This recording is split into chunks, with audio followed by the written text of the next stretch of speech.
everyone, and welcome literally to my kitchen. My name is Kim Culver. I'm a registered dietitian and certified specialist in oncology nutrition, and I work at the Smilo Cancer Hospital at St. Francis in Hartford. I'm very excited to join my colleagues from around the state today as we celebrate survivors, and would like to thank you for being here as we discuss what I consider to be the most important aspect of survivorship, or nutrition. So we each chose a color of the rainbow, and based on that color, chose a food to highlight in a recipe. If you haven't guessed based on my shirt choice, I chose the color blue, and the food that I chose to highlight is blueberries. I'm hoping this isn't new for anybody out there, but I think the recipe that we go through today will be not only nutritious and delicious, but a new and exciting way for you to use blueberries that you haven't tried before. So what makes blueberries so special? They're chock full of things like fiber, vitamins like vitamin C, and a variety of different compounds that we call phytonutrients.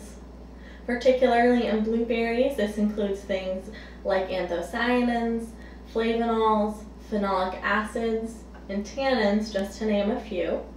You don't have to remember these fancy names.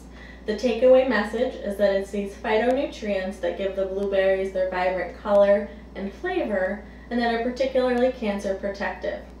This is why eating the rainbow is a good guideline to follow, because that means you're getting a variety of these important phytonutrients.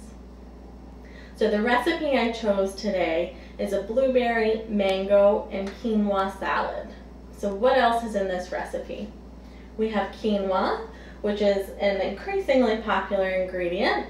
I'm hoping some of you out there have at least heard of, if not tried, quinoa before. It's cooked similar to a grain like rice, but it's technically a seed. And what the quinoa adds to this recipe is not only more phytonutrients, more fiber, more vitamins, more minerals, but it's a plant-based protein source. Other ingredients in this recipe include mango, cucumbers, dried cranberries, and a simple vinaigrette dressing made with olive oil, lemon juice and zest, and basil. So as you can see, a lot of color, a lot of good nutrition, and a lot of flavor. So let's get started. So I want to first quickly walk you through the different kitchen tools and utensils that you'll need for this recipe. The only cooking that you'll have to do is the quinoa, and for this you will need a small pot with a lid. As I mentioned, quinoa is cooked similarly to rice, typically in a 1-to-2 ratio with water. You would bring it to a boil, turn it down to a simmer, and then let it simmer until the liquid is absorbed. For the proportions used in this recipe, it usually takes about 15 minutes. The one other thing to know about quinoa is that you do typically want to rinse it before you cook it. This helps decrease some of the bitter taste it sometimes can have. For this purpose, I use a fine mesh colander. If you don't have one of these, that's okay. You can soak it in water first, pour that water off, and then use fresh water to cook it in. You wouldn't want to use a regular colander because the quinoa itself is very small and it would fall through the holes in the bottom. So other utensils you will need: a spoon to mix everything together, a bowl to mix it in, a knife and cutting board for your fruits and vegetables,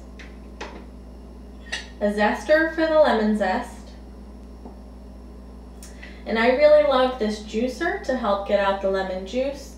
If you don't have one, that's absolutely okay. You can squeeze by hand, use a fork to help you out, that works just as well. The only other thing I have up here is this little carafe to help make the dressing. Definitely not required. You can just whisk all of the ingredients in a bowl and that works fine as well. So let's move on to the ingredients. So in the interest of time, I have pre-cooked the quinoa and pre-chopped our fruits and vegetables. We have about a half a cup of blueberries, a half a cup of chopped mango, a half a cup of chopped cucumbers, our basil, and our dried cranberries. If you aren't familiar with mango, they can be a little difficult to handle. When they're ripe and soft, they can be slippery and difficult to cut, So I find if you put them in the refrigerator for a couple minutes first, that makes it a little easier. You also want to make sure that you have the mango down on the counter when you're cutting, not holding it up in the air. There is a pit in the middle, so you would typically just slice down both sides of the pit and then you can chop the fruit. For the cucumber, I tend to prefer the mini cucumbers for this recipe as opposed to regular, because when you quarter and chop them, they come out to be about the same size as the other ingredients. That keeps everything uniform and a little easier to eat. So literally all you do is you mix all of the ingredients together. So we have our quinoa, our blueberries, our mango.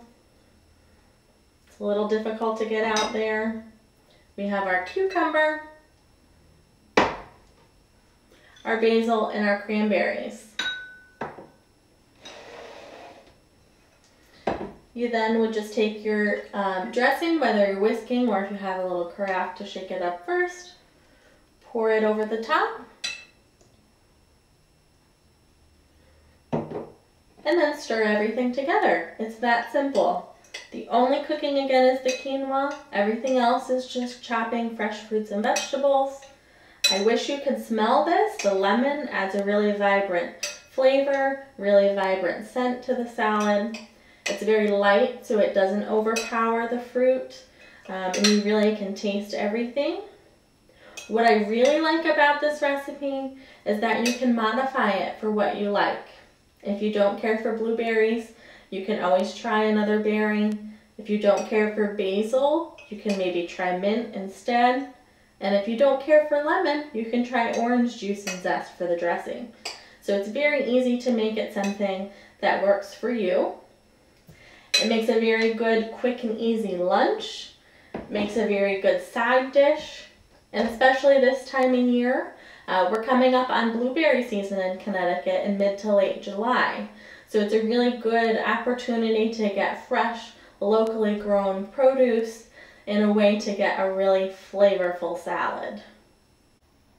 So here we have our final product. I hope you enjoyed our time together as much as I have. And when you have a chance to try this recipe, I hope you find it as delicious as I do. I can't wait to dig in.